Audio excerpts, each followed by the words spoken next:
So I'm Luis Rivera. Again. I'm Luis Rivera, and today we're going to be fixing the wing scapular movement with the corrective exercise Continuum.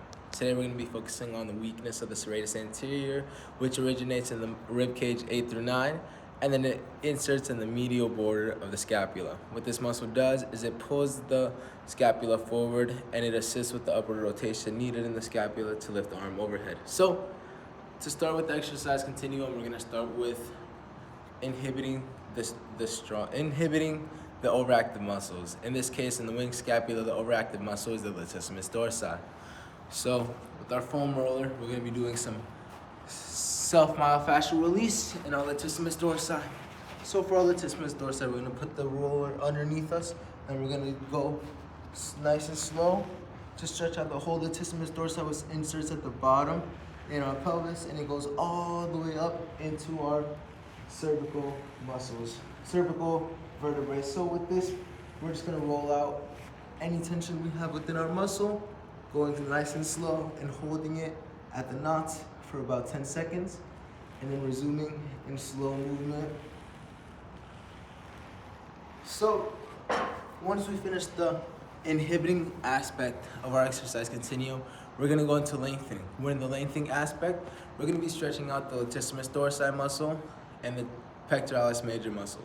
Now, being able to lengthen these muscles allows for, proper activation when we integrate all these muscles together.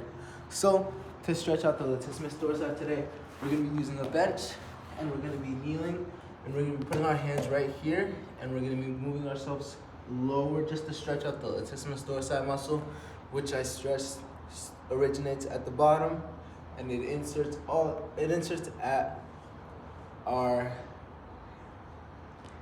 ilium, and then it's gonna insert all the way into our cervical muscles and the scapula. So to stretch the latissimus dorsi, we're gonna extend our hand up here and kind of just bend down a little bit, and then be able to lengthen this muscle and hold this static stretch for about 10 seconds.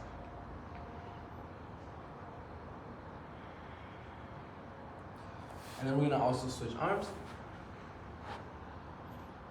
And again, we're getting nice and low to be able to stretch out the full latissimus dorsi muscle. For our second lengthening technique, we're gonna be stretching out our pectoralis major. To do this, we're gonna be getting close to a wall, and we're gonna do a wall stretch. We're gonna be getting to a perpendicular angle to the wall, and we're not gonna be pulling ourselves too hard, but just enough so that our pectoralis major muscle is nice and stretched.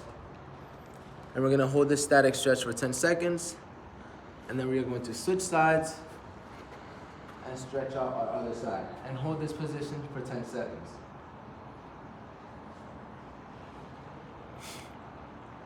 So, once our client has already inhibited the tight muscles, which is the latissimus dorsi, stretched our muscles, the pectoralis major and the latissimus dorsi, now we're gonna activate the muscles. So the muscle we're activating today is the serratus anterior. Now, with the serratus anterior, what its main motion does is it pulls the scapula forward when doing any pushing motion. So to activate this muscle, we're gonna be doing some wall push-ups. These wall push-ups are perfect for any client with balance issues or without any impairments. To do the wall push-ups, we're going to lean in slow and push off.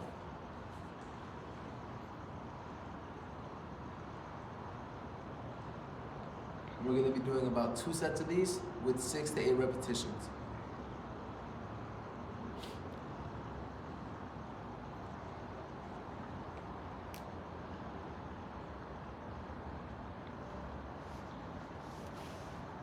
Now, when we go back to our lengthening technique, being able to stretch our muscle provides greater range of motion to be able to move properly. It's important for the serratus anterior to have full range of motion so that our arm can go the full 180 degrees that it needs to be in abduction, because if our serratus anterior is still tight, we will not be able to get our upward rotation and our scapula to be able to extend our arm all the way high.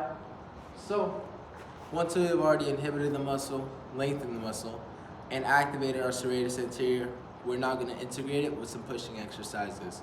So for any client, these pushing exercises could be a regular push-up, which is done like so, where we're going to use our body weight to do a full push-up.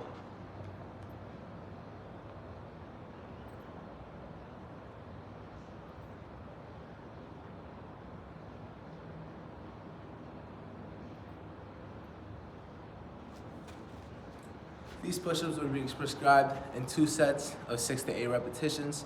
And for our clients who cannot get into that position, we will do some assisted kneeling push-ups on the bench to be able to get the same range of motion with just as much intensity.